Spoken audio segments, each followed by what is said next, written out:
அதிகாலையில் திருமுகம் தேடி அர்ப்பணித்தேன் என்னையே. ஆராதனை துதி ஸ்தோத்திரங்கள் அப்பனே உமக்கு தந்தேன். ஆராதனை துதி ஸ்தோத்திரங்கள் அப்பனே உமக்கு தந்தேன். ஆராதனை ஆராதனை ஆராதனை ஆராதனை ஆராதனை ஆராதனை ஆராதனை ஆராதனை அன்பர் இயேசு ராஜனுக்கே, ஆவியான தேவனுக்கே. அன்பர் இயேசு ராஜனுக்கே, ஆவியான தேவனுக்கே. அதிகாலையில் திருமுகம் தேடி அர்ப்பணித்தேன் என்னையே. ஆராதனை துதி ஸ்தோத்திரங்கள் அப்பனே உமக்கு தந்தேன். ஹல்லேலூயா, ஹல்லேலூயா. ஒரு கணக்கு எடுக்கிறாங்கன்னு வச்சுக்கோங்களேன். இந்த பார்த்துருக்கீங்களா ஃபேஸ்புக்கில்? அதுக்கு பேர் என்ன? ஹேஷ்டாக்கா? என்னது ஹேஷ்டாக் அப்படின்னு சொன்னால் ஃபேஸ்புக்கில் ட்விட்டரில் இன்றைக்கி அதிகமாக எந்த வார்த்தையை பரப்பியிருப்பாங்க? என்னது? நேற்றெல்லாம் எதை பரப்பியிருப்பாங்க? விஜயகாந்த் செத்துட்டாரு, விஜயகாந்த் செத்துட்டாரு. அதாவது ஒருத்தருக்கு ஒருத்தர் பேசும்போது இப்போல்லாம் நம்ம நேரில் பேசிக்கிறோம். இப்போ எதாயிருச்சு? டிஜிட்டல் மயமாயிருச்சு. இதில் வாட்ஸ்அப்பில், ஃபேஸ்புக்கில், ட்விட்டரில் பேசும்போது அதிகமாக தமிழ்நாட்டில் இருக்கிற 8 கோடி ஜனங்களும் எதை பற்றி அதிகமாக பேசியிருப்பாங்க அப்படின்னு சொல்லி ஒரு ஹேஷ்டேக் வச்சா இன்றைக்கி என்ன வச்சா என்ன வரும்? நியூ இயரில் எல்லா மனுஷனும், நல்லவனும் கெட்டவனும், இந்து முஸ்லீம் எல்லாம் அந்த நியூ இயர் அன்றைக்கி என்ன புத்தி இருக்கும் அவனுக்கு? நம்ம இனி நல்லா இருக்கணும்டா. என்ன ஹேஷ்டாக் எடுக்கும்? நான் இனி குடிக்க மாட்டேன் இல்லை? தீர்மானம். அப்போ இன்றைக்கி என்ன நாள்? வாழ்க்கையில் எல்லா மனுஷங்க எடுக்கிறது தீர்மானம். ஆனால் அந்த தீர்மானம் பாருங்கள், ராத்திரி 1 மணிக்கு முடிஞ்சிடும் இன்றைக்கி. இல்லை யோசித்து மேக்ஸிமம் 12 மணிக்கு தீர்மானம் எடுத்து இந்த சிகரெட் குடிக்காதவன் என்ன பண்ணுவான்? டென்ஷனில் தீர்மானம் எடுத்துட்டு 1 மணிக்கு டாக்ஸி வரைக்கும் லேட் ஆச்சுன்னு வெளியே போய் என்ன பண்ணுவான்? யோசித்து பாருங்க. அப்போ அந்த மாதிரி டெம்டேஷன் வரும்போது, இல்லை யாராச்சும் நம்மளை தூண்டும் போது, ஒரு விஷயத்தை சொல்லும்போது என்ன பண்ணுவோம்? நம்மளும் அதுக்குள்ளே போயிடுவோம். அப்போ தீர்மானம் எடுக்கிற நாள் தான் இன்னைக்கு. கண்டிப்பாக கிறிஸ்துவ வாழ்க்கை தீர்மானத்தின் அடிஸ்தானம். அல்லேலூயா, தீர்மானம். அப்போ கிறிஸ்துவ ஜீவியத்தில் நாம் எடுக்கிற தீர்மானம், எடுத்த தீர்மானத்தில் உறுதியாக இருந்தால் உங்களுடைய வாழ்க்கை சொர்க்க பூமியாய் மாறும். இதே பூமியில் அல்லேலூயா. 2009 ஒருவேளை நான் வியாதிக்காரனாக இருந்து ஹாஸ்பிட்டலில் இருந்து கோமாக்கு போய் பழசெல்லாம் மறந்து பைத்தியமாக இருக்கும் பொழுது ஒருவேளை நான் மருந்து சாப்பிட்டு சரி பண்ணியிருக்கலாம், ஒரு அளவுக்கு கை மட்டும் இழுத்துட்டு வந்துருக்கும். அல்லது நாட்டு மருந்து சாப்பிட்டு கொஞ்சம் ரெடி பண்ணியிருக்கலாம்.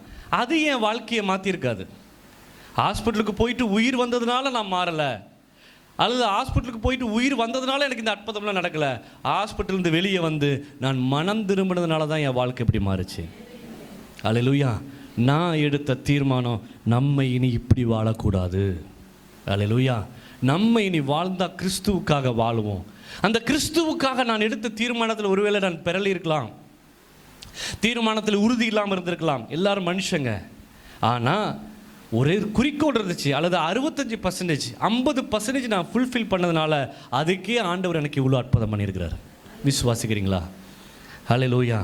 நீங்கள் எடுக்கிற தீர்மானம் உங்கள் வாழ்க்கையை மாற்றும். அல்லேலூயா. அப்போ தீர்மானம் கிறிஸ்துவனுடைய வாழ்க்கையில் மிக முக்கியம். ஒவ்வொரு நிமிஷமும் அவன் தீர்மானம் எடுக்க வேண்டும். ஒவ்வொரு நாளும் அவனுக்கு படிப்பினையாக இருக்க வேண்டும்.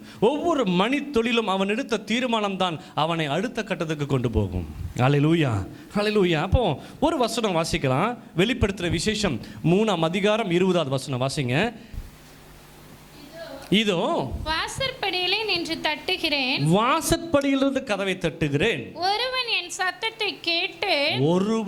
சத்தத்தை கேட்டு கதவை திறந்தால் அவனிடத்தில் நான் பிரவேசித்து அவனோடு நான் போஜனம் பண்ணுவேன். அவனும் என்னோடு போஜனம் பண்ணுவான். இல்ல இதோ சொல்லுங்க, இதோ வாசற்படியிலிருந்து கதவை தட்டுகிறேன். சரி, தட்டுறவங்க யார் கதவை தட்டுவா? நம்ம வீட்டுக்கு வர விருந்தாளி தான் என்ன பண்ணுவாங்க? கதவை தட்டுவாங்க. எதுக்காக தட்டுவாங்க? they want to see you. உங்களை என்ன பண்ணணும்? பார்க்கணும் இல்லையா? அப்போ இயேசு கதவை தட்டுறாரா, நீங்கள் திறக்காட்டி என்ன பண்ணுவார்? நம்மளுடைய என்ன தெரியுமா? அவரை உடச்சிட்டு வரணும்.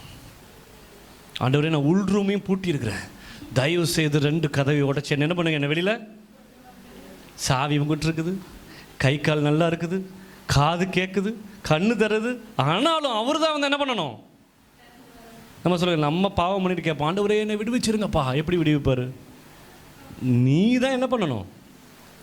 சொல்லுங்க, வசனம் என்ன சொல்லுது? பாபிலோனில் குடியிருக்கிற சியோன் குமாரத்தியே, நீ உன்னை விடுவித்துக்கொள், உண்மையில் பெரிய பெயர். நம்ம தான் விடுவிச்சு கொள்ளணும். இதோ வாசப்படியில் கதவை தட்டுகிறேன். எதற்காக? ஒருவன் என் சத்தத்தை கேட்டு கதவை திறந்தால் நான் அவனிடத்தில் பிரவேசித்து அவனோடு போஜனம் பண்ணுவேன். அவனும் என்னோடு போஜனம் பண்ணுவான். fellowship with God, the most important. ஹல்லேலூயா. இயேசுவோடு என்கவுண்டர், இயேசுவோடு நேரடியான ஒரு அனுபவம். அவர் எல்லாத்தையும் எதிர்பார்க்கிறார். எது இயேசுவோட முந்தி போகாமல் தடுக்குதுன்னு சொன்னால், உலக ஆசபாசங்கள், நம்முடைய பாரம்பரியங்கள், குடும்ப கட்டுப்பாடுகள், இது எல்லாம் தான் இயேசுகிட்ட வர்றதுக்கு நம்மளை உள்ளே போகாமல் இழுக்கும். நம்மளுடைய தீர்மானம், என்னுடைய வாழ்க்கை எதை நோக்கி இருக்க வேண்டும்? கிறிஸ்துவை நோக்கி இருக்க வேண்டும். அப்போ ஒருத்தருடைய வாழ்க்கையுடைய தீர்மானம் எல்லாவற்றையும் மாற்றும். ஆமென், அல்லேலூயா. இது தீர்மானத்தினுடைய வாரமாய் மாறட்டும். ஒருவன் என் சத்தத்தை கேட்டு கதவை திறந்தால், எத்தனை பேர் கதவை திறக்கிறதுக்கு ரெடியாக இருக்கிறீங்க? அல்லேலூயா. 2 சம்பவத்தை நான் வேதத்தில் சொல்லுகிறேன். மத்தேயு எழுதின சுவிசேஷம் 19ஆம் அதிகாரம் 16வது வசனம் வாசிங்க. மத்தேயு 19:16. அப்பொழுது ஒருவன் வந்து அவரை நோக்கி நல்ல போதகரே, நித்திய ஜீவனை அடைவதற்கு நான் என்ன நன்மையை செய்ய வேண்டும் என்று கேட்டான். அதற்கு அவர் நீ என்னை நல்லவன் என்று சொல்வானேன். தேவன் ஒருவனை தவிர நல்லவன் ஒருவனும் இல்லையே. நீ ஜீவனில் பிரவேசிக்க விரும்பினால் கற்பனைகளை கைக்கொள் என்றார். அவன் அவரை நோக்கி எவைகளை என்று கேட்டான். அதற்கு இயேசு கொலை செய்யாதிருப்பாயாக, விபச்சாரம் செய்யாதிருப்பாயாக, களவு செய்யாதிருப்பாயாக, பொய் சாட்சி சொல்லாதிருப்பாயாக, உன் தகப்பனையும் தாயையும் கனம் பண்ணுவாயாக. உன்னிடத்தில் நீ அன்பு கூறுவது போல பிறரிடத்திலும் அன்பு கூறுவாயாக என்பவைகளே என்றார். அந்த வாலிபன் அவரை நோக்கி இவைகளை எல்லாம் என் சிறு வயது முதல் கை கொண்டிருக்கிறேன். அப்பா, எவ்வளவு நல்ல பர்சன் இல்ல? அவன் படிச்சவன், வாலிபன், புத்தி இருக்குது. அவன் கிறிஸ்துவுடைய நியாயப்பிரமாணத்தை எல்லாத்தையும் அறிந்தவனா இருக்கிறான். கிறிஸ்துவிட்ட போனாதான் நித்திய ஜீவன் கிடைக்கும் தெரிஞ்சிருக்கிறான். அவர் என்ன சொன்னாலும் அதை செஞ்சா கண்டிப்பா நித்திய ஜீவன் கிடைக்குங்கிற அறிவு இருந்தவன் இயேசுகிட்ட சொல்றான். இயேசு சொல்றாரு, நீ இந்த கற்பனைகள் எல்லாம் கை கொண்டா நீ பரலோகம் போயிடலாம். என்னன்னு கேட்கிறான். அவர் லிஸ்ட் போடுறாரு. அது எல்லாத்தையும் அவன் சொல்றான். என்னுடைய சிறு வயது முதல் கொண்டு நான் என்ன பண்றேன்? கை கொண்டிருக்கிறேன். அடுத்து இன்னும் என்னிடத்தில் குறை என்ன என்றான். அப்பவும் கேட்கிறான், ஆண்டவரே என்னிடத்துல வேற ஏதாச்சும் குறை இருக்குதான்னு கேட்கும்போது இயேசு சொல்றாரு. அதற்கு இயேசு நீ பூரண சர்க்குணனாய் இருக்க விரும்பினால் போய் உனக்கு உண்டானது எல்லாவற்றையும் விற்று தரித்திரருக்கு கொடு. அப்பொழுது பரலோகத்தில் உனக்கு பொக்கிஷம் உண்டாயிருக்கும், பின்பு என்னை பின்பற்றி வா என்று சொன்னார். அந்த வாலிபன் மிகுந்த ஆஸ்தி உள்ளவனாய் இருந்தபடியினால் இந்த வார்த்தையை கேட்ட பொழுது துக்கமடைந்தவனாய் போய்விட்டான். யோசித்து பாருங்க. இதுதான் வாசப்படிலிருந்து கதவு தட்டுறது. நீ உனக்கு உண்டான எல்லாம் ஆண்டவர் பாருங்க, அவர் சொல்லியிருக்கலாம் அழகா, 2 வீட்டை வச்சு மீதியெல்லாம் நீ வித்துருன்னு சொன்னா கூட அவன் சரின்னு இருப்பான். அவர் என்ன சொன்னாரு? உனக்கு உண்டானவற்றை எல்லாவற்றையும் விற்று தரித்திரருக்கு கொடு, அப்பொழுது பரலோகத்தில் உனக்கு பொக்கிஷம் உண்டாயிருக்கும். துக்கப்பட்டு போயிட்டான். அப்ப பேதுரு கேட்கிறாரு, அடுத்த வசனம், அப்பொழுது இயேசு தம்முடைய சீஷர்களை நோக்கி, ஐஸ்வர்யவான் பரலோக ராஜ்யத்தில் பிரவேசிப்பது அரிதென்று மெய்யாகவே உங்களுக்கு சொல்லுகிறேன். இப்படி எப்படி சொல்லுவாங்க? இப்போ டாக்டர்கிட்ட போய், டாக்டர் நாளைக்கு சாகிற ஒரு ஆள், டாக்டர் நான் உயிரோடு இருப்பேனான்னு கேட்டா டாக்டர் ஏதாச்சும் ஜமாளிச்சு சொல்லுவார். போனதுக்கப்புறம் என்ன சொல்லுவார்? இன்னொரு ஆள் பார்த்து ஒரு நாள் கூட அவன் துக்கம் அடைஞ்சு போனதுக்கப்புறம் சீசர்கிட்ட சொல்கிறாரு, அதுக்கு மறைமுகமாக சொல்கிறாரு, இவன் பரலோகத்துக்கு போகிறதுக்கு வாய்ப்பு இல்லை, போக முடியாது. ஐஸ்வர்யவான் பரலோக ராஜ்யத்தில் பிரவேசிப்பதை பார்க்கிலும் ஒட்டகம் ஊசியின் காதிலே நுழைவது எளிதாயிருக்கும். ஏன்னா இந்த பொருளாசக்காரன் அவ்வளோ கடினமானவன். இந்த பணத்தாசை பிடிச்சவன் என்ன வேலை பண்ணுவான்? கொலை பண்ணுவான், திருடுவான், ஏமாத்துவான், புறக்கணிப்பான். அவன் இருதயம் மிகுந்த கடினமாக இருக்கும். எதுக்கு? இந்த பணத்துக்காக என்ன பண்ணுறது? மாயம் பண்ணுறது. பணம் தான் அவனுக்கு பிரதானம். அவன் போக மாட்டானாமா. ஒட்டகம் அதிசயம் இல்லை, ஒட்டகம் கூட என்ன பண்ணுமா? ஆனால் ஒரு சாத்தியம் இருக்குது பாருங்க. ஆனால் அப்படி கூட நடக்கும். இவன் பரலோகம் போகிறதுக்கு வாய்ப்பு, அவன் வாழ்க்கையில் நஷ்டப்பட்டு விட்டான். ஒரு பரலோக பொக்கிஷங்கிறது சும்மா இல்லைங்க. எத்தனை பேர் பரலோகம் இருக்குன்னு முதல்ல நம்புறீங்க? சும்மா கையை தூக்கக்கூடாது. கையை தூக்குனீங்கன்னா யோசித்து பாருங்க, பரலோகம் இருக்குதுங்க. இயேசு ஜீவிக்கிறார், அவர் இன்னும் அற்புதங்களை செய்கிறார். அவரை பார்க்க முடியும். அவர் சொன்னார் யூதர்களை பார்த்து, நீ கண்டு விசுவாசிக்காமல் போகிற என்னை காணாமல் விசுவாசிக்கிறவன் பாக்கியவான். ஏன்னா உங்களை என்னைக்கு தான் சொன்னார், என்னை பார்க்காமையே விசுவாசிக்கிறதுக்கு ஒரு கூட்டம் இருக்குது. இன்னும் அற்புதம் நடக்குது, இன்னும் ஞானஸ்தானங்கள் நடந்து கொண்டிருக்கிறது. இன்னும் தெய்வம் தான் இந்த நாட்டை, இந்த உலகத்தை ஆளுகை செய்கிறார். அவருடைய வல்லமைக்கு ஒன்று தப்பித்து போக முடியாது. ஆமென், ஹல்லேலூயா. 6 மாதத்துக்கு முன்னாடி எங்கள் அண்ணன் வீடு கட்டினார். அவர் சொன்ன வார்த்தை, ரேஷன் கார்டிலேருந்து அவன் பேர் எடுத்துகிட்டு போக சொல்லு, அவனுக்கு இந்த ஏரியாவுக்கும் என்ன சம்பந்தம்? ஒருவேளை நான் சினிமாவில் வர மாதிரி எண்ணி 7 நாள் நான் பாரு அப்படி பண்ணேன்னு சொன்னாலும் நமக்கு ஒருத்தர் வீடு தரணும், நமக்கு ஒருத்தர் காசு தரணும். சத்தியம் இல்லை. ஆனால் தெய்வம் நினைச்சா, ஹல்லேலூயா, ஆண்டவர் நினைச்சால் உன்னை எங்கே வேணாலும் கொண்டு போய் வைப்பார்.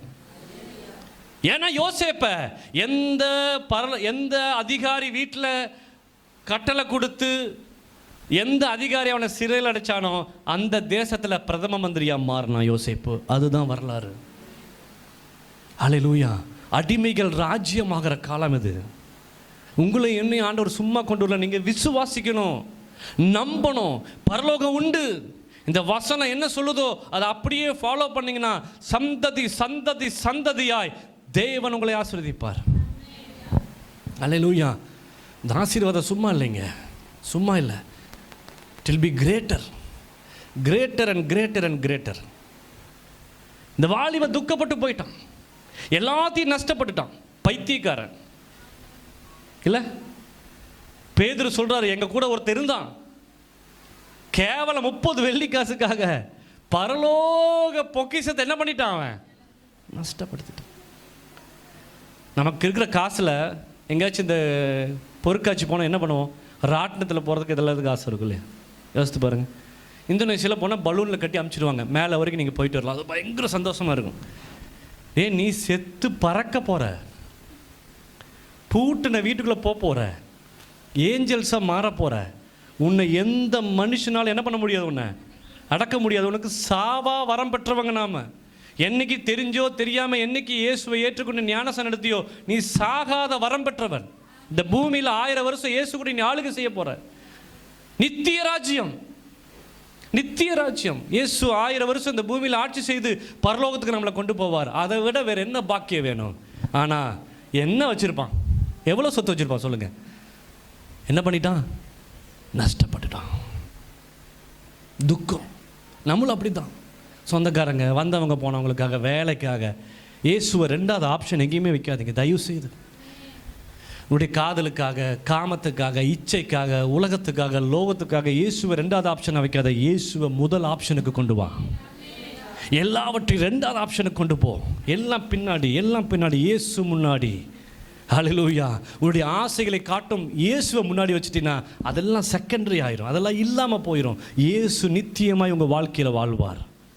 2வது ஒரு ஆளை காமிக்கிறேன். லூக்கா எழுதின சுவிசேஷம் 19ஆம் அதிகாரம் 2-8 வரைக்கும் வேகமாக வாசிங்க. லூக்கா எழுதின சுவிசேஷம் 19 2-8 வரைக்கும்.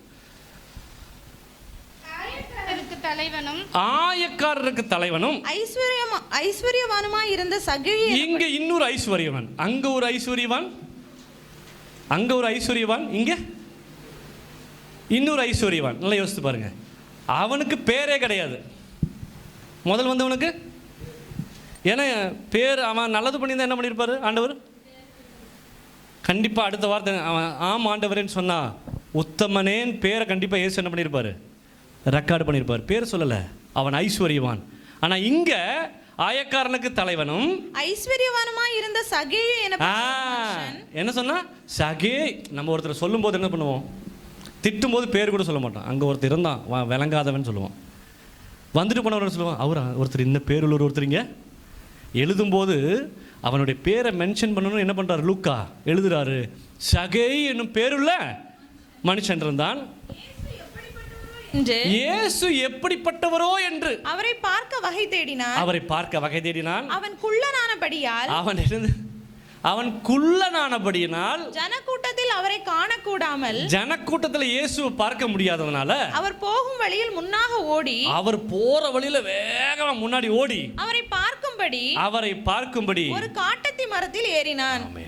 இயேசுவை நீ தேடினா நீங்க எங்க ஒளிஞ்சிருந்தாலும் பெயர் சொல்லி உன்னை கூப்பிடுவார். அல்லேலூயா. நான் ரட்சிக்கப்பட்ட உடனே இயேசு மேலே எனக்கு பயங்கர உயிர், ஆண்டவர் மேலே பயங்கர உயிர். எதுனாலும் எனக்கு ஆண்டவர் தான். நான் பின்னாடி உட்காண்டிருந்தாலும் எந்த பாஸ்ட் வந்தாலும் வளர்த்த ஆளில் எந்திரி, தெய்வம் உன்னை உபயோகிக்கும், தெய்வம் உன்னை அங்கே கொண்டு போகும் இங்கே. என் ஃப்ரெண்டுக்கு ரொம்ப டென்ஷன் ஆயிடுச்சு. இப்படி ஒரு வருஷம் போனோம். அவனு இப்போ பாஸ்ட்டாக இருக்கிறான். அவன் சொன்னான், அவன் போய் ஜாப் பண்ணியிருக்கான். ஆண்டவரே எங்கே போனாலும் குணாட்டம் மட்டும் பேசுகிறீங்க, எங்கிட்ட யாரும் என்ன பண்ண மாட்டேங்கிறீங்க, யாரும் எங்கிட்ட திருக்கு தரிசனம் சொல்லாமல். ஜான் மாதிரி, ஜான் போன வாரம் சாப்பிட்ருக்கும்போது சொல்கிறான், இத்தனை பாஸ்ட்டு வந்துட்டு போகிறாங்க, என்னென்னமோ சொல்கிறாங்க, நான் ஃபுட்பால் பிளேயர் ஆவான்னு யாராச்சும் ஒருத்தர் சொல்கிறாங்களா? அவனுடைய துக்கம் பாருங்க. தானே பாஸ்ட்டு வராங்க, பிஸ்னஸ் நடக்கும்னு சொல்கிறாங்க, வீடு கட்டுறோன்னு சொல்கிறாங்க. நான் ஃபுட்பாலுக்காக என்ன பண்ணிட்டு இருக்கிறேன்? ஏன்னா ஏதாச்சும் ஒரு பாஸ்ட்டு சொன்னால் நான் விட்டுருவேன். ஏன்னா அவர் இப்போ கிளப்பில் சேர்க்கணுமா, அவர் ஃபுட்பால் பிளேயர் ஆயிடுவாராமா, மியூசிக்கெல்லாம் போட மாட்டார், சர்ச்சுக்கு வர மாட்டார். எப்படி புத்தி பாருங்கள். பாவம் பார்த்து கீழே விளையாட விட்டதுக்கு போன வாரம் பெரம்பில் ஒரு ட்ரீட்மெண்ட் கொடுத்ததுக்கப்புறம் சரியாயிட்டான். சரி ஓகே, நம்ம விளையாண்டா மட்டும் போதும். அப்போது தீர்க்க தரிசனமாக ஆண்டவர் எங்கே பின்னாடி போயாலும் என்ன பண்ணுவார்? எங்கிட்ட பெயர் சொல்லி என்ன பண்ணுவார்? கூப்பிடுவார். சொல்லுங்கள், சொன்னேன்ல ஒரு பாஸ்ட் யாருன்னே தெரியாது, உனக்கு தெய்வம் சரணப்பட்டு ஒரு இடம் கொடுக்கும், கேட்டோ சர்ச்சு கட்டிக்கோ. அப்போ தெய்வ வாக்கு நீ ஒளிஞ்சிருந்தாலும் உன்னை தேடி என்ன பண்ணும்? வரும். இப்போ இந்த சகையு காட்டத்திய மரத்தில் ஏறி நின்று இயேசு என்ன பண்ணிட்டு இருக்கிறான்? அவர் ஜனக்கூட்டத்தில் நடுவில் போயிட்டு திடீர்னு நிற்கிறாரு. நின்று திரும்பி பார்த்து, சகைவே இறங்கி வா, சகைவே இறங்கி வா, இன்னைக்கு நான் உன் வீட்டில் உட்காந்து சாப்பிடணும்னு சொன்னார். நிறைய பேருக்கு கதவை தட்டுவார், சில பேர் சொல்லுவார் நான் வரணும். அல்லேலூயா. வழியில் சந்தித்தவங்க எத்தனையோ பேர் உண்டு, ஆக்சிடெண்ட்டாக இயேசுவை சந்தித்தவங்க எத்தனையோ பேர் உண்டு. அவர் யாருக்கு தட்டுறாரு? இப்படி எடுத்துக்கலாம், திறக்காத ஆள்கிட்ட ஆண்டவர் வந்துடுவார் உள்ள. ஏய் எப்படி இருக்கு, ஹாய் நம்ம சாப்பிட்லான்னு சொல்லுவார். திறக்காத ஆளை தான், திறந்த ஆளை ஒன்றும் பிரச்சனை, ஆண்டவர் உள்ளே வந்துடுவார். திறக்காத ஆளை இன்னும் தட்டிட்டு தான் இருக்கார். உனக்கு தான் காது கேட்கலன்னா அங்கே பாட்டு அதிகமாக ஓடிட்டுருக்குது. என்ன பாட்டு? லேட்டஸ்ட் சினிமா பாட்டு அங்கே உள்ள பயங்கரமாக ஓடிட்டுருக்கு. பிஸி மீன் பொரிச்சிக்கிற, சிக்கன் பொரிக்கிற எல்லாம் பாட்டு ஓடிட்டுருக்கு. இங்கே கதவு தட்டி ஒரு ஆள் என்ன பண்ணிட்டு இருக்கு ரொம்ப நேரம்? ஆமேன். மெல்லிய சத்தமாய் இயேசுவை தேடுகிறவங்களை ஆண்டவர் தட்டி வர வேண்டிய அவசியம் இல்லை, தானாய் உள்ள வந்துடுவார். சீசர் வீட்டில் பூட்டின வீட்டில் வந்தார், உங்களுக்கு சமாதானம். இப்போ சகேயுக்கு என்ன பண்ணுறதுனே தெரியல. வாசிங்க.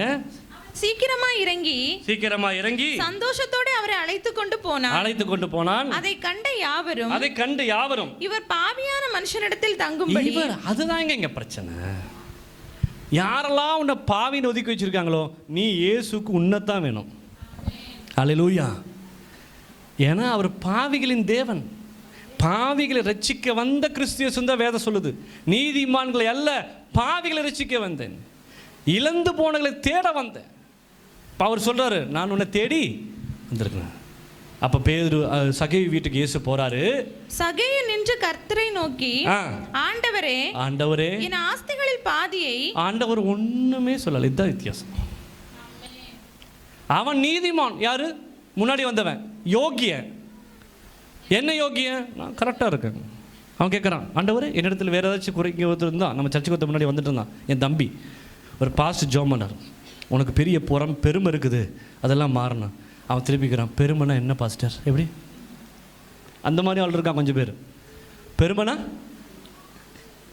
பெருமையாக இருக்குன்னு சொன்னால் அப்படி ஒன்றும் நான் காணவில்லையே என்னிடத்தில் அப்படிங்கிற மாதிரி தான் அது. இவனுக்கு திமிரு. படிப்பு இருக்குது, அறிவு இருக்குது, எல்லாம் கற்று தேர்ந்தெடுக்கிறேன்.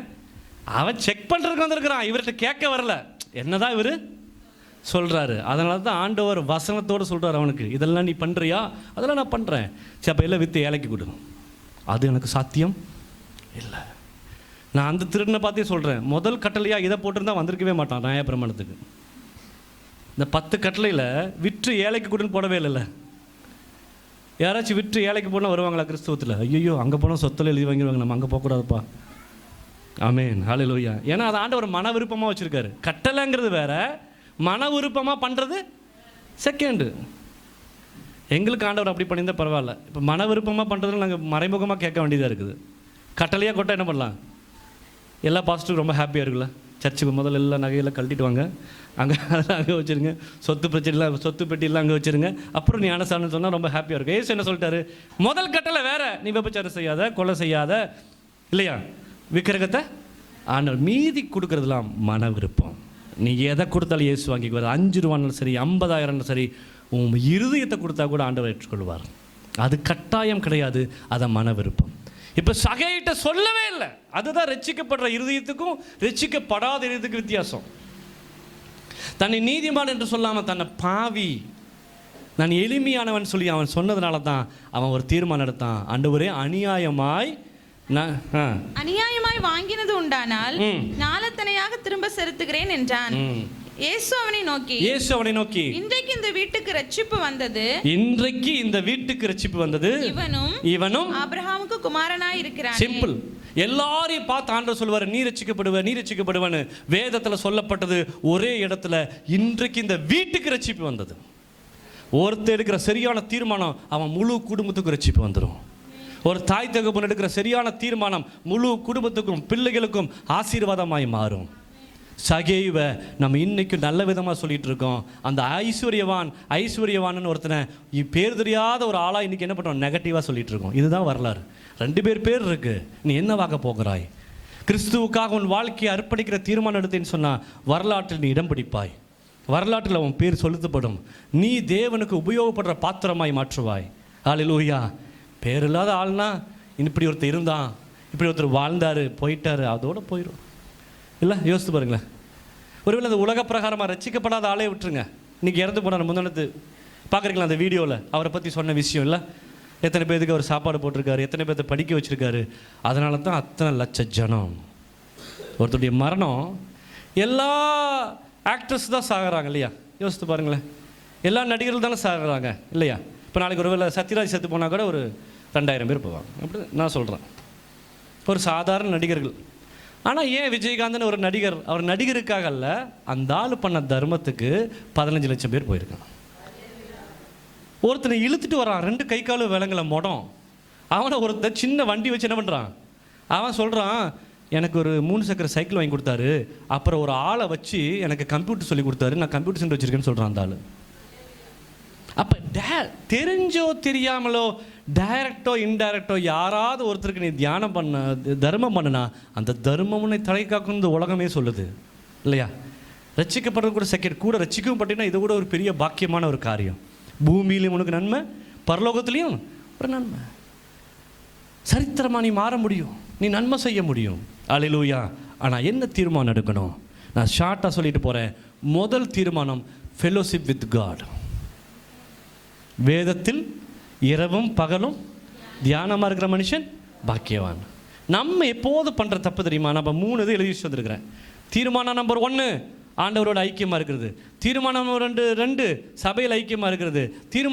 தீர்மானங்கள் 3 என்னது? நான் குடிக்க மாட்டேன், அதை பண்ண மாட்டேன், இதை பண்ண. நம்ம மீதி 2 விட்டுடுறோம்.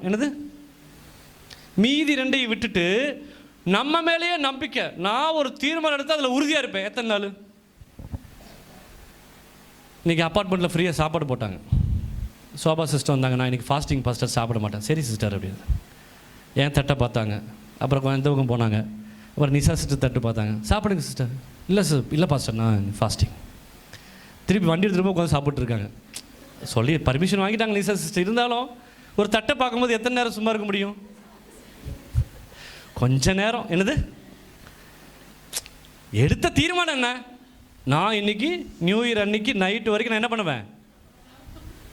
நான் தப்பு சொல்லலை, தீர்மானத்தை உடைச்சது 2 தட்டு. 1 என்னுடைய தட்டு, இன்னொன்று. அப்போ தீர்மானம் எடுத்த ஆள் என்ன பண்ணணும்? ஐயோ சாப்பாடு வாசமா, நான் அந்த பக்கமே வரமாட்டேன்னு சொல்லியிருந்தா இந்த பிரச்சனை வந்திருக்காது. நான் சொல்ல புரிஞ்சா உங்களுக்கு? அப்போ உதவி பண்ணுறதுக்கு போயிட்டு அல்லது அப்பா அம்மாவுக்கு தங்கச்சிக்கு ஏதோ ஒன்று கொடுத்தா கூட டெம்டேஷன். சொல்லுங்கள், டிவி ஆன் பண்ணி வச்சுட்டு நான் பார்க்கவே மாட்டேன்னு சொன்னால் எப்படி நம்புறது? சொல்லுங்கள், நீங்கள் யாராவது சொல்லுங்கள். அப்போ நான் டிவி பார்க்கக்கூடாது, கேபிளை கட் பண்ணுப்பா முதல்ல. கேபிளை. மொபைல் வீட்டில் இருக்குது. ஐயோ நான் மொபைலுக்கு அடிக்ஷன் ஆக மாட்டேன்னா அது கண்டிப்பாக ஆவ. அதுக்கு முதல்ல என்ன பண்ணணும்? லோக்கல் மொபைலுக்கு, நான் சாதாரண மொபைலுக்கு நீ என்ன பண்ணணும்? மாறணும், இல்லாட்டி டேட்டா போடக்கூடாது. முதல்ல வேற கட் பண்ணாமல் சொல்லுங்கள், வேற கட் பண்ணாமல் பழம் கசப்பாக வருதுன்னு சொல்லி ஒரு பிரயோஜனமும். மரத்தை எடுக்கணும்னா வேற என்ன பண்ணணும்? இருக்கணும். அப்போ 3வது தீர்மானத்தை வச்சுட்டு நிற்காதீங்க. இன்றைக்கி சாயங்காலம் வந்து அழுது நான் பார்க்கல, இப்போ அழுதுருக்கீங்க. இன்றைக்கி 12 மணிக்கு வந்து அழுவீங்க. ஆண்டவரே நான் பாவியை நான் மன்னிச்சிருங்கப்பா, ஏசு வச்சு நான் இப்படிலாம் பண்ணிட்டேன், ஆண்டவரே நான் மன்னிச்சிருங்க, எப்படி பயங்கரமாக பேசிட்டு அடுத்த நாள் அதே தான் பண்ணுவோம். நான் என்ன சொல்கிறேன்? 3வது தீர்மானத்தை இன்றைக்கி விட்டுருங்க. உங்கள் பாவத்துக்கு ஒரு தீர்மானம் இன்றைக்கி பண்ணாதீங்க. அந்த தீர்மானம் நீங்கள் பண்ணினாலும் வேஸ்ட். நான் பாவம் பண்ண மாட்டேன், அது பண்ண மாட்டேன் தீர்மானம். அதை விட்டுட்டு தேவனோடு ஐக்கியமாகிறதுக்கு தீர்மானம். தீர்மானம் 1, நான் அதிகாலையில் தேவனை தேடணும். முதல்ல மரியாதைக்கு அலாரம் வச்சு 5 மணிக்கு எந்திரிச்சு மூஞ்சி கழுவு, பல்லு விளக்கு, முட்டி போட்டு ஜெபம் பண்ண. ஒரு 1/2 மணி நேரம் தனிப்பட்ட ஜெபம். அடுத்த 1/2 மணி நேரம் வேத வாசிப்பு. லேடிஸாக இருந்தால் முதல்ல போய் டீ எடுத்துகிட்டு வந்து எல்லாத்தையும் எழுப்பி குடும்ப ஜெபம் பண்ணுங்க. 1.5 மணி நேரம் நீ இதுக்குள்ளே பண்ண. வேதத்தை கேளாதவனுடைய ஜெபம் அருவருப்பானது. பைபிள் வாசிக்காமல் ஜெபம் பண்ணால் அந்த ஜெபம் அருவருப்பானது. முதல்ல வேத வாசிப்பு ஜெபம், இல்லாட்டி ஜெபம் வேத வாசிப்பு. மத்தியானம் ஜெபம் பண்ணுங்க, சாயங்காலம் ஜெபம் பண்ணுங்க. எனக்கு மொபைல் அடிக்கடி விற்பான் ஒரு பையன். அந்த மொபைலை நான் ஃபோன் பண்ணேன், ஒரு வாரம் கடை சாத்திட்டு சார் அம்மா செத்து போயிட்டாங்க. ஐயோ அப்படியா, உடம்பு சரியில்லையா? இல்லை ஹஜ்ஜிக்கு போனாங்க, அங்கேயும் செத்துட்டாங்க. எங்களுக்கெல்லாம் ரொம்ப சந்தோஷம்.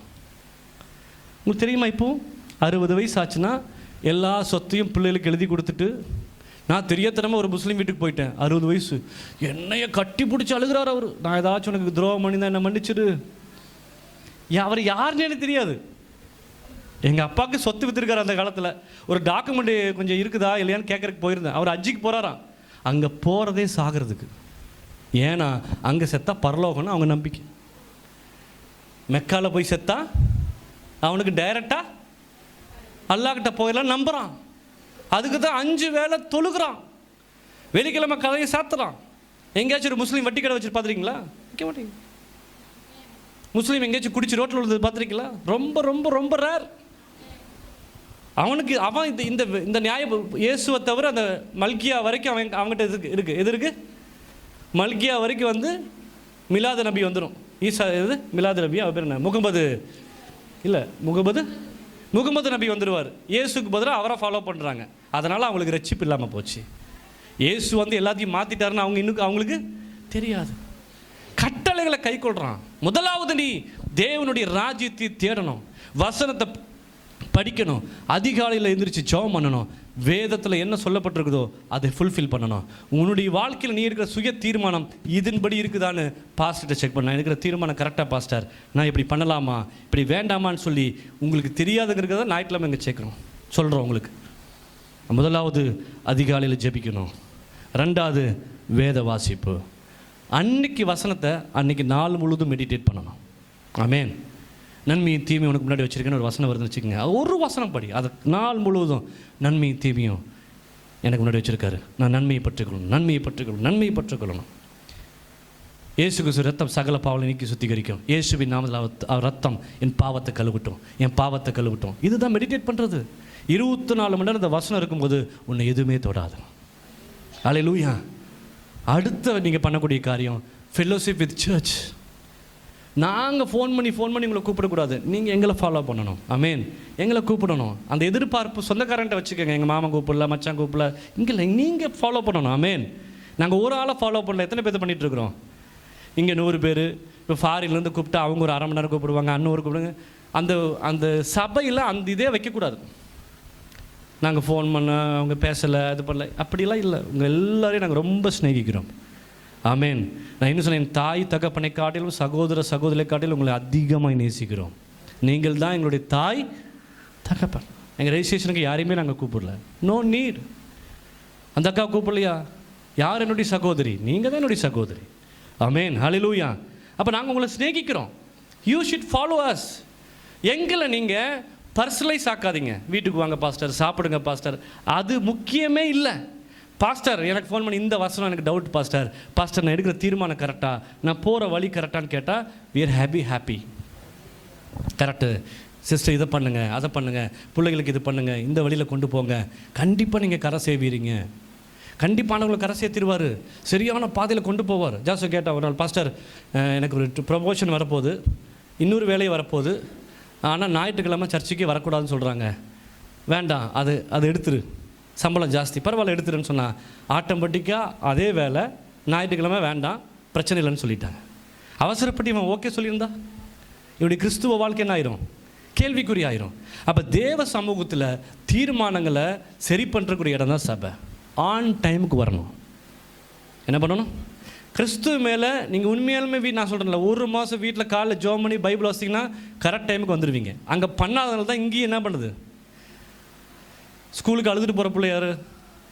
ஹோம்ஒர்க் பண்ணாத பிள்ளை தான் ஸ்கூலுக்கு அழுதுட்டு போகும். ஐயோ மிஸ் திட்டுவாங்க, அதை குற்ற மனசாட்சி. நம்ம சரியாக பைபிள் வாசித்து ஜெபம் பண்ணி ஆண்டவரோட ஐக்கியமாக இல்லாததுனால தான் நம்ம சர்ச்சுக்கு வர்றதுக்கு என்ன பண்ணுறோம்? நம்மளை அறியாமல் டிலே பண்ணுறோம், நம்ம அறியாமல் லேட் பண்ணுறோம். ஆன் டைமுக்கு வர்றதுக்கு ஒரு தீர்மானம் எடுங்க. அடுத்து சர்ச்சில் எல்லா ஆக்டிவிட்டீஸ்லையும் கலந்து கொள்ளுங்கள். அடுத்து உங்களை ப்ரொமோஷன் பண்ணிக்கோங்க. இது உங்களுக்கு ஒரு இடம். பாஸ்டர் நான் பாடுறேன், வார எனக்கு வாய்ப்பு கொடுங்க, பாடுங்க. பாஸ்டர் நான் கீபோர்டு கற்றுக்கிறேன், எனக்கு வாய்ப்பு கொடுங்க, கற்றுக்குங்க. பாஸ்டர் நான் ஒரு பேடு வாங்கி நான் இங்கேயே வந்து அடிங்க. பாஸ்டர் நான் வயலின் என் பிள்ளைக்கு, எல்லாமே உங்களுக்கு ஒரு இடம். ஹல்லேலூயா. யார் உங்களை வேண்டாம்னு சொல்கிறது சொல்லுங்கள்? இங்கே யாருக்கும் அதுக்கு தர மாட்டோம் இதுக்கு தர மாட்டோம் இல்லை. நீங்கள் கரெக்டாக இருக்கணும், குணாதிசயத்தில் கரெக்டாக இருக்கணும், ஆட்டிடியூடில் கரெக்டாக இருக்கணும். உங்களை எப்படி பயன்படுத்துறது, உங்களை எப்படி அங்கீகரிக்கிறது? பொசுக்குன்னு கோவிச்சுட்டு மூஞ்சி தூக்கி வச்சவங்க எப்படி உங்களை நாங்கள் பயன்படுத்துறது, எப்படி கூட வச்சுக்கிறது, எப்படி நான் கூட கூட்டு போகிறது உங்களை சொல்லுங்கள்? இப்போ சர்ச்சுக்கு கீழே ஒரு 5 கடை வைக்கலான்னு இருக்கோம், எப்படி உங்களை நான் கூட வைக்கிறது கடையில்? யோசித்து பாருங்கள். Should be attitude, sportive, positive. எப்படி இருக்கணும்? யதார்த்தமாக இருக்கணும். என்னவா இருக்கணும்? உங்களை ஒருத்தர் தவறாகவே நினைக்காம நீங்கள் தவறாக நினச்சே எப்படி இருக்கும்? அடுத்தவங்களுடைய சூழலை நீங்கள் புரிஞ்சிக்காமல் நீங்கள் இருந்தீங்கன்னு சொன்னால் நோ யூஸ். ஹல்லேலூயா. ஆமேன். முதல்ல இந்த உலகத்தில் அடிக்கடி சொல்லுவேன், நல்லவங்க யார் கெட்டவங்க யாருன்னு கண்டுபிடிங்க. தெரிஞ்சுட்டு கெட்டவங்ககிட்ட போய் சேர்ந்துட்டீங்கன்னு சொன்னால் உங்களை யாருமே என்ன பண்ண முடியாது. You have to choose. இந்நாள் கூட போய் இவங்க கரை சேர்த்திடுவாங்க, இவங்க கூட போனால் நமக்கு நன்மை தான் உண்டாகும், தீமை உண்டாகுதுன்னு என்னைக்கு நினைக்கிறீங்களோ உங்களுக்கு ஆசீர்வாதம். ஃபெல்லோஷிப் வித் சர்ச், ஆக்டிவிட்டியில் கரெக்டாக இருங்க, ஒதுங்கி இருக்காதீங்க. எல்லாத்துக்கும் கூடி சகஜமாக என்ன பண்ணுங்க, முதல்ல சிரிங்க, முதல்ல பேசுங்க. ஆமீன். இந்த பேர்டான திங்கிங்லாம் தூக்கி குப்பையில் போடுங்க. கொசலம் பேசுகிறது, ஒருத்தட்ட தேவையில்லாத காரியத்தை பேசுகிறது, அதெல்லாம் தூக்கி போட்டுட்டு கிறிஸ்துவை பற்றி பேசுங்க. இங்கே வந்திருக்கிற சர்ச்சுக்கு கிறிஸ்துவ பற்றி பேச போகிறோம், வசனத்தை பற்றி பேசுங்க, கிறிஸ்துவ பற்றி பேசுங்க. இங்கே வந்திருக்கிற எல்லாரும் அந்த ஒரு சகஜத்தில் என்ன பண்ணணும், இங்கே உட்காந்து பட்டு சிலையை பற்றி சினிமாவை பற்றி பேசினா ஏதாச்சும் பிரயோஜனம் இருக்குதா? இல்லை. இங்கே வந்த எது தெய்வத்தை பற்றி என்ன பண்ணணும், நீங்கள் எப்படி ரசிக்கப்பட்டீங்க, நீங்கள் எப்படி ஜெபம் பண்ணுறீங்க, அதிகாலையில் ஜெபம் பண்ண உங்களுக்கு என்ன வார்த்தை வந்திருக்குது, இதெல்லாம் நீங்கள் பேசுங்க. ஹல்லேலூயா. முதலாவது தேவனுடைய ராஜ்யம், ஜெபம், வேத வாசிப்பு. ரெண்டாவது சபையோடு என்னவா இருக்குது, ஐக்கியமாக இருக்குது. மூணாவது தெய்வத்துக்கு கொடுக்கறதுல உறுதியாக இருக்கணும். ஹல்லேலூயா. ₹1 தெய்வத்துக்கு கொடுக்குறது நீங்கள் திருடுனீங்கன்னு சொன்னால் அதுக்கு பேர் திருட்டு. ஆண்டு சொல்கிற மல்கியால, நீங்கள் என்னை வஞ்சிக்கிறீர்கள். எதனால் வஞ்சிக்கிறோம்? தசம பாகத்திலும் காணிக்கையில் என்ன பண்ணுறோம், நாங்கள் வஞ்சிக்கிறோம். தயவு செய்து நான் சொல்கிறேன், காணிக்கையிலையும் தசம பாகத்திலையும் ஏழைகளுக்கு கொடுக்கறதுலையும் காம்ப்ரமைஸ் பண்ணாதீங்க. கர்த்தர் அதை வெறுக்கிறார், அருவருக்கிறார். கடவுளுக்கு கொடுக்கறத கரெக்டாக போய் சேர. 40,000 சம்பளமா, 4,000 தொடாத, அது உனக்குரியவை அல்ல. Go to God. தெய்வத்துக்குரியது. தெய்வத்துக்கு நீங்கள் உண்மையாக இங்கே பாருங்கள், உண்மையாக கொடுத்தா ஆசீர்வாதம். அதுக்கு நான் சாட்சி, சதீஷ் பிரதர் சாட்சி, விரும்பாண்டி பிரதர் சாட்சி, சோபா சிஸ்டர் சாட்சி. தெய்வத்துக்கு நீங்கள் விஜயா சிஸ்டர் இருக்காங்க, ஏன்னா அவங்க கையில் கொடுக்குறனால தெரியுது. ஒருவேளை நீங்கள் எல்லாரும் கொடுத்தீங்கன்னா நிச்சயமாக நீங்கள் ஆசீர்வதிக்கப்படுவீங்க. ஹல்லேலூயா. இது உங்களுக்குரிய பெட்டி. இந்த இடத்துல நீங்கள் சின்சியாரிட்டி என்ன பண்ணணும், நீங்கள் காமிக்கணும். 40,000 ரூபாயா, 50,000 ரூபா, ₹1,00,000, ₹1,00,000 சம்பளம், 10,000 போட்டுரு. வேறு எதையுமே பார்க்காதீங்க.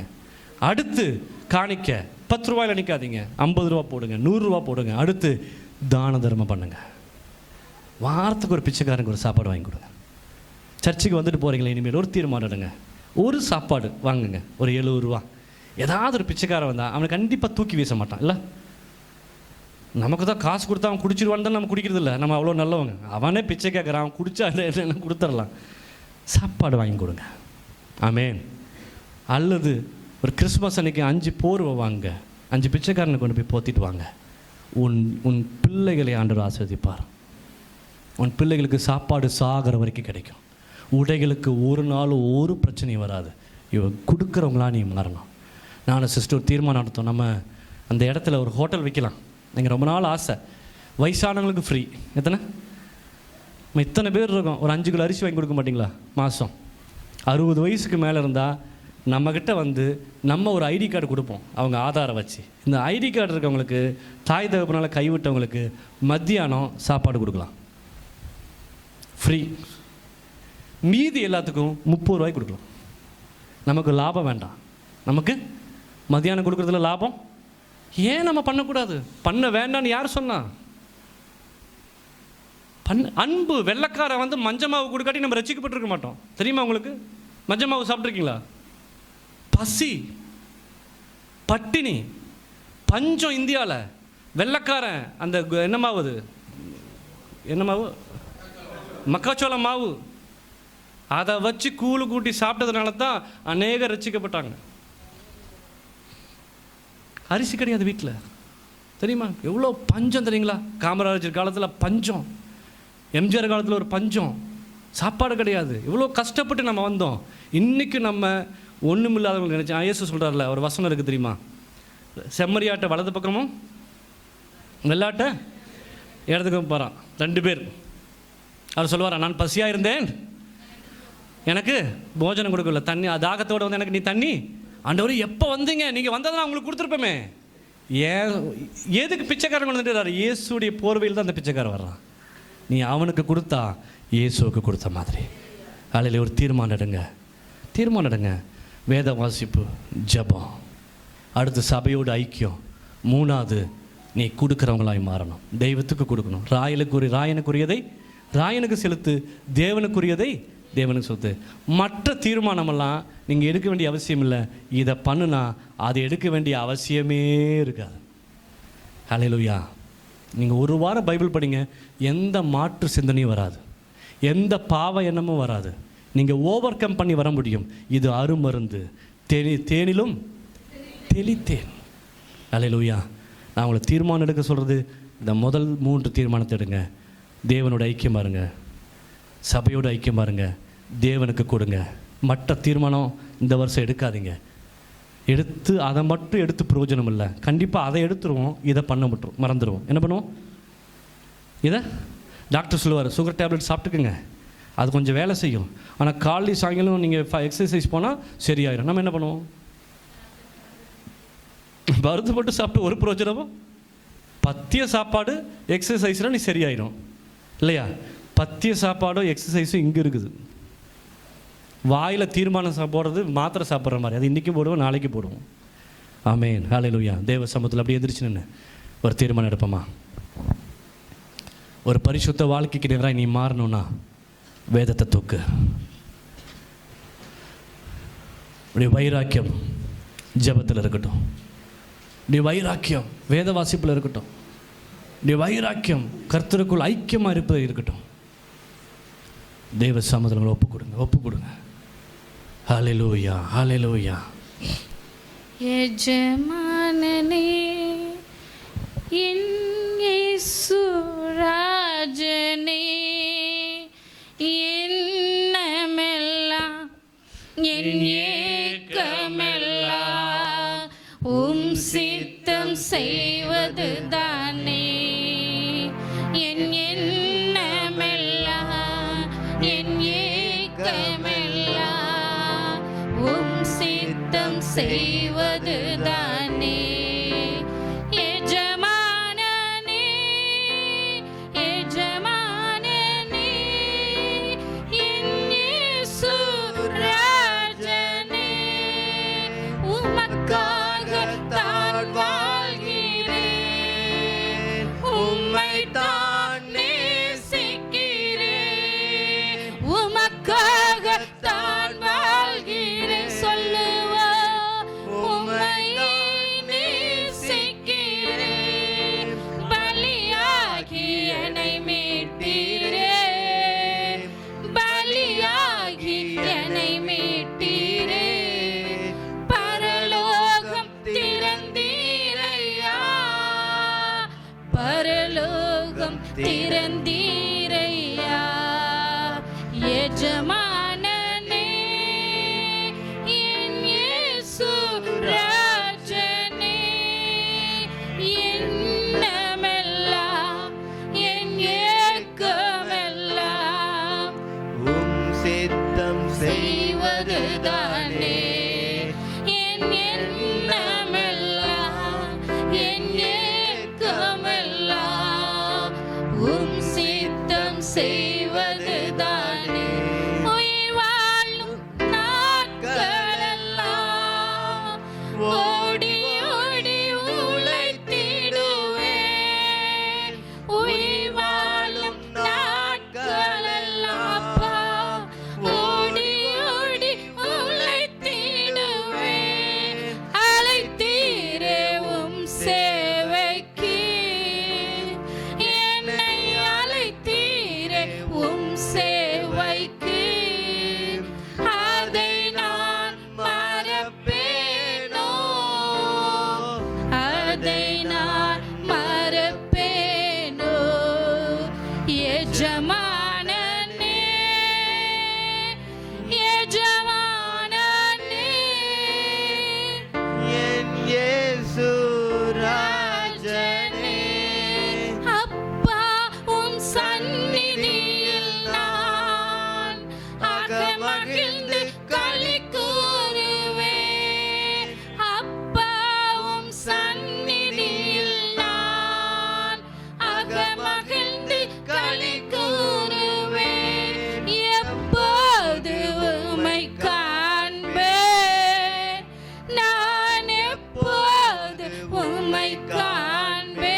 திறந்து ஓடி ஓடி உங்களை தேடுவேன். நீங்க சொல்லுங்க, உயிர் வாழும் நாட்கள் அல்லப்பா. ஓடி ஓடி உங்களை தேடுவேன். அழைத்தீரே உம் சேவைக்கு என்னை அழைத்தீரே உம் சேவைக்கு. அதை நான் மறப்பேனோ, அதை நான் மறப்பேனோ. எஜமானனே எஜமானனே என் இயேசு ராஜனே. உமக்காகத்தான் வாழ்கிறேன். கரங்களை உயர்த்தி உம்மைத்தான் நேசிக்கிறேன். சொல்லுவா, உமக்காகத்தான் வாழ்கிறேன், உம்மைத்தான் நேசிக்கிறேன். பலியாகி என்னை மீட்டீரே, பலியாகி என்னை மீட்டீரே. பரலோகம் திறந்தீரையா எனக்காய். பரலோகம் திறந்தீரையா. எஜமானனே எஜமானனே என் இயேசு ராஜனே. ஒப்பு கொடுப்போமா? ஆண்டவரே, நாங்கள் ஒரு தீர்மானம் எடுக்கிறோம். பாவத்துக்காக அல்ல, உம்மோடு ஐக்கியமாவதற்கு ஒரு தீர்மானம் எடுக்கிறோம். வேத வாசிக்கிற கிருபை கொடுங்கப்பா, ஜெபிக்கிற கிருபை கொடுங்க, உம்மோடு ஐக்கியப்படுகிற ஒரு கிருபை கொடுங்கப்பா. வருகிற வருஷம் நாங்கள் ஜெபிக்கிறவர்களாய் மாறட்டும், வேத வாசிப்பவர்களாய் மாறட்டும். இன்னும் ஒருபடி மேலே நாங்கள் போகட்டோம்ப்பா. ஐக்கியத்தோடும் அன்போடும் மோடு கூட வாழுகிற ஒரு வாழ்க்கை எங்களுக்கு தாங்க. தேவநாம மகிமைப்படட்டும். இயேசுவின் நாம ஜெபிக்கிறோம் நல்ல பிதாவே, ஆமென். ஆத்துமாவே என் முழு உள்ளமே பரிசுத்தநாமத்தை ஸ்தோத்திரி. என் ஆத்துமாவே கர்த்தரை ஸ்தோத்திரி, அவர் செய்த சகல உபகாரங்களையும் மறவாது. நம்முடைய கர்த்தராகிய இயேசு கிறிஸ்துவின் கிருபையும் பிதாவாகிய தேவனுடைய அன்பும் பரிசுத்த ஆவியுடைய அன்யோன்ய ஐக்கியமும் மீண்டும் மீண்டும் சதா காலங்களோடு கூட இருப்பதாக. ஆமென்.